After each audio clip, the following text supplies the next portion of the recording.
Bueno, taponamiento cardíaco es una urgencia, es una situación clínica eh, en la cual el incremento del líquido pericárdico se eleva, eleva la presión pericárdica por encima de la presión venosa central. Esto hemodinámicamente es un problema porque disminuye el retorno venoso y al disminuir el retorno venoso también disminuye los flujos anterógrados y ahí tenemos el problema. La fisiopatología tiene que ver con la interdependencia, una exageración de algo fisiológico que es la interdependencia ventricular. Eh, Cuando se inspira, cuando una persona inspira, disminuye la presión intracavitaria, intratorácica. Esto hace que se llenen las cavidades derechas más fácilmente. Por eso la inspiración disminuye el flujo yugular.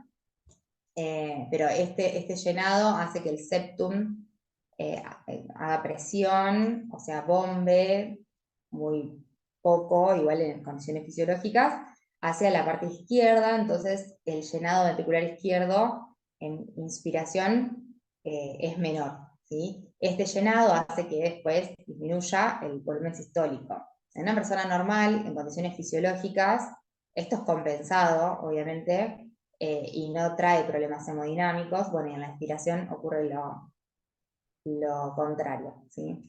Lo que viene a hacer el taponamiento al aumentar la presión intratorácica es exagerar este mecanismo y no solamente nos va a dar los signos que conocemos y que nos permiten hacer el diagnóstico, sino que es el responsable de las alteraciones hemodinámicas que va a sufrir el paciente, que va a terminar en una disminución del volumen sistólico del ventrículo izquierdo con bajo gasto y shock.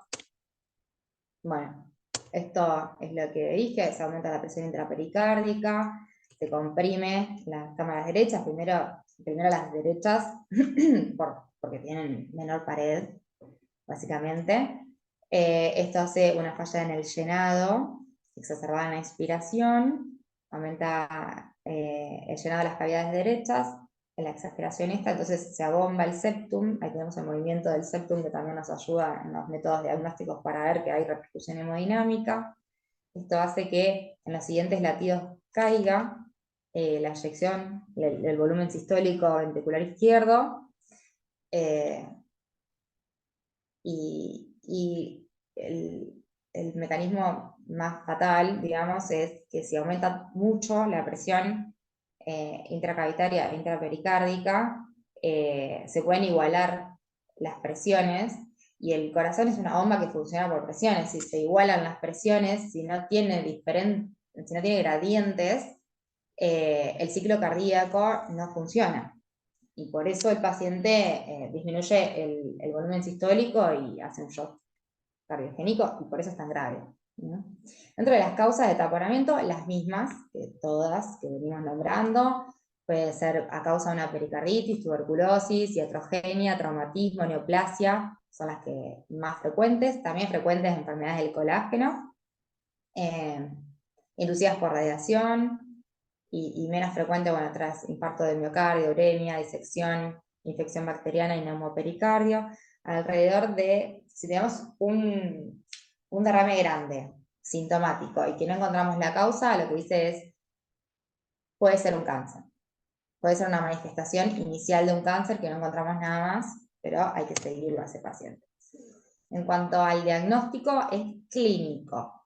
Es con anamnesis y examen físico, y el eco nos puede ayudar para confirmar los parámetros de alteración hemodinámica, pero es un diagnóstico clínico. Si el paciente no tiene clínica de taponamiento, no lo va a tener por eco, ¿sí? Así que nada, eso es importante porque a veces se diagnostica primero el derrame grande y se piensa después en taponamiento. No, es al revés. Primero la clínica y después con el eco podemos confirmarlo y podemos ver, ya vamos a ver todos los parámetros de alteración hemodinámica. Bueno, la anamnesis es importante preguntar enfermedades relacionadas a que pueden dar derrame pericárdico y taponamiento. En la clínica, síntomas inespecíficos. En el examen físico, los pacientes suelen estar ansiosos, incómodos, con diferentes grados de shock, que puede ser taquipnea, diaforesis, extremidades frías, cianosis, alteración de la conciencia. Típicamente se describe la tríada de Beck, que nos va a decir que el paciente está atravesando una alteración del estado hemodinámico, que es el paciente hipotenso, con ingurgitación yugular y ruidos cardíacos apagados. Y muy característico, el pulso paradójico, que es el descenso de más de 10, o sea, 10 o más milímetros de mercurio de la tensión arterial sistólica durante la inspiración. En situaciones normales, la presión arterial sistólica disminuye durante la inspiración, pero no más de 10, entonces esto sería como la exageración del fenómeno.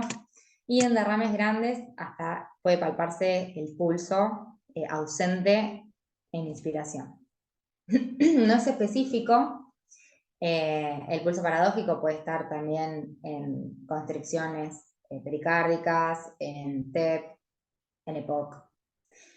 Y hay casos de taponamiento sin ingurgitación yugular, y lo puse porque es algo que siempre vamos a buscar, la ingurgitación yugular. Puede pasar que derrames grandes, crónicos, de enfermedades que se fueron acumulando muy lentamente y que agrega hipovolemia por un shock, por un sangrado o incluso en hemodiálisis, puede cursar con descompensación hemodinámica pero sin yugulares, porque compensaría el aumento de la presión en el sistema venoso que haya una hipovolemia.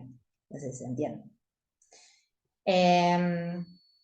Bueno, ese es un gráfico como para ver el descenso exagerado de más de 10 milímetros de mercurio de la presión arterial durante la inspiración. Se puede tomar con el manguito.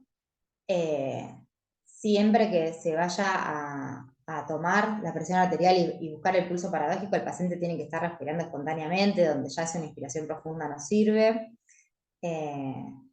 Pero si estamos pensando en un taponamiento y tenemos un pulso paradójico, si bien no es patognomónico, no estaría confirmando el diagnóstico.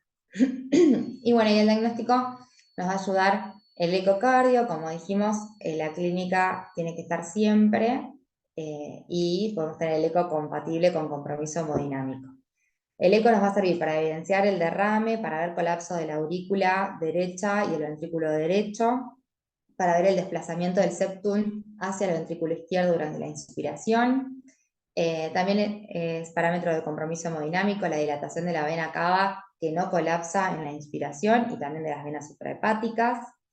También se pueden ver los volúmenes de fin de diástole y de fin de sístole bajos en el ventrículo izquierdo. Y en cuanto al Doppler, la variación exagerada en la inspiración de los flujos de entrada, tanto mitral y tricuspidio como de salida aórtico y pulmonar, nos pueden ayudar a ver,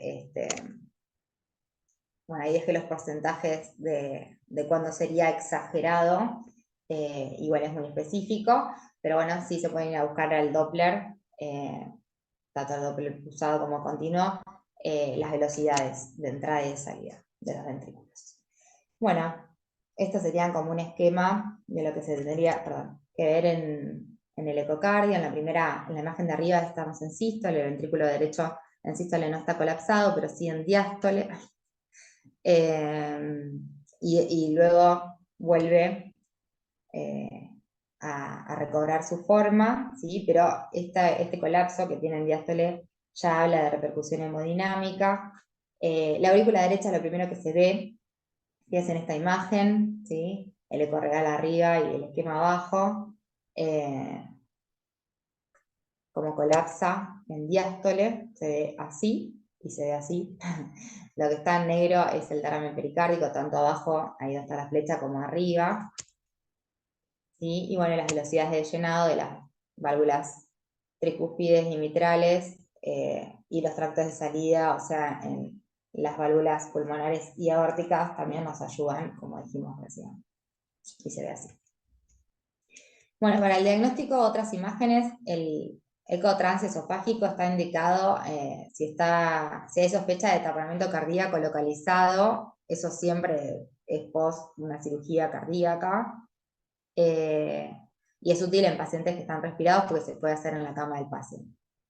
La TAC es de elección ante sospecha de derrames también localizados, que puede generar un taponamiento localizado, pero bueno, hay que ver si el paciente puede ir a hacerse una tomografía, siempre evaluar, porque son pacientes que están hemodinámicamente inestables. Por eso la resonancia, en este caso, no tiene indicación.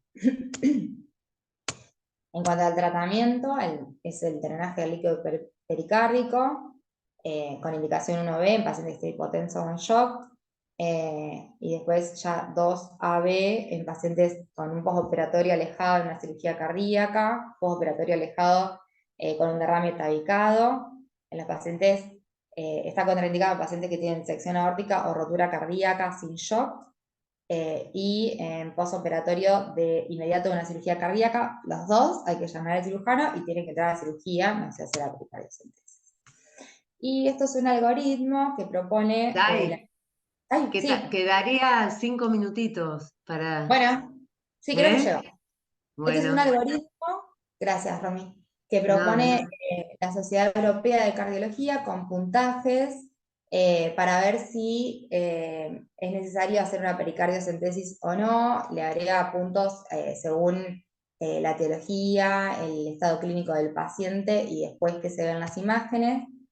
eh, y dependiendo si suman más de 6 o no, se decide la pericardiocentesis de urgencia o se pospone. No sé si en la urgencia es muy útil, pero bueno, está escrito, está en las guías. Igual es una urgencia si es una disección aórtica de tipo A, una rotura ventricular libre, un traumatismo, un hemopericardio, pero esos van a cirugía, ¿sí? Y por último, la pericarditis constrictiva es la pérdida de elasticidad sin aumento del espesor, fibrosis, calcificación del pericardio por afecciones que tuvieron procesos inflamatorios únicos o recurrentes previos. La pericarditis puede ser sin derrame y es una pericarditis constrictiva, o con derrame y es constrictiva. También están definidas la constricción localizada y la pericarditis constrictiva oculta, pero son en pacientes postquirúrgicos.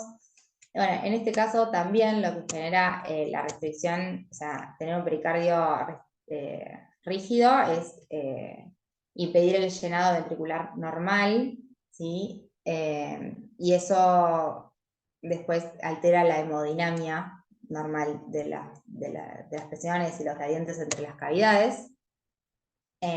Clínicamente también síntomas inespecíficos, pero sí con la progresión de la enfermedad pueden verse signos de insuficiencia cardíaca derecha. Al examen físico, el signo más característico es el signo de Kussmaul, que es lo contrario de lo que ocurre fisiológicamente.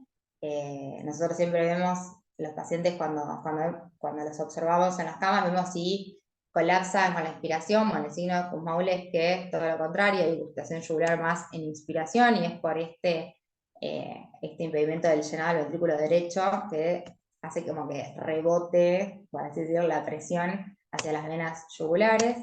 Los estudios diagnósticos son inespecíficos, la radiografía ve lo mismo, se puede ver calcificaciones en el electromicrovoltaje, es muy frecuente que tengan FA. Y el BNP puede ser útil para hacer el diagnóstico diferencial con las miocardiopatías restrictivas, que es bastante difícil clínicamente.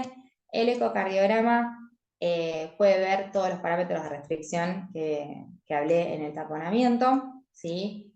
Y tiene un llenado ventricular va a tener constrictivo, con un Doppler tisular del anillo que va a ser más alto que el lateral, y esto porque la constricción viene del pericardio, de la parte lateral del ventrículo, y la resonancia también es un buen método para no solamente diagnosticar la pericarditis constrictiva, sino también para hacer el diagnóstico diferencial con la miocardiopatía restrictiva.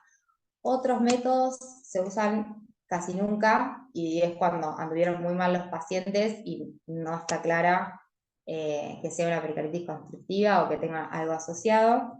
Y el tratamiento, si la pericarditis constrictiva está asociada a parámetros inflamatorios, puede ser transitoria y en ese caso andan bien con tratamiento antiinflamatorio, si no, cirugía. Ahora ya cuando no tiene parámetros de inflamación aguda, sí o sí van a algún procedimiento quirúrgico. Los pacientes que mejor andan bien, mejor andan con el tratamiento quirúrgico, son los idiopáticos, los que no tienen insuficiencia cardíaca descompensada y los que no tienen comorbilidades, y los que peor andan son los pacientes que tienen malos parámetros clínicos o antecedentes. Bueno, conclusiones generales: las enfermedades son afecciones frecuentes, las enfermedades del pericardio. Generalmente tiene un buen pronóstico. Nuestro medio, tener en cuenta siempre la tuberculosis como primera medida frecuente, siempre que tenemos tuberculosis para HIV.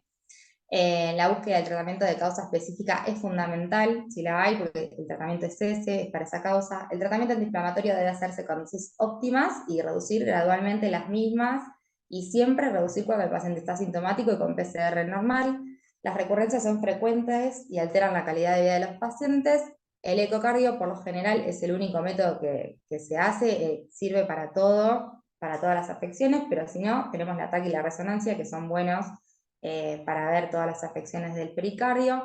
La pericardiocentesis va a estar indicada en derrames pericárdicos grandes asociados a tuberculosis, neoplasias, inestabilidad hemodinámica o crónicos idiopáticos.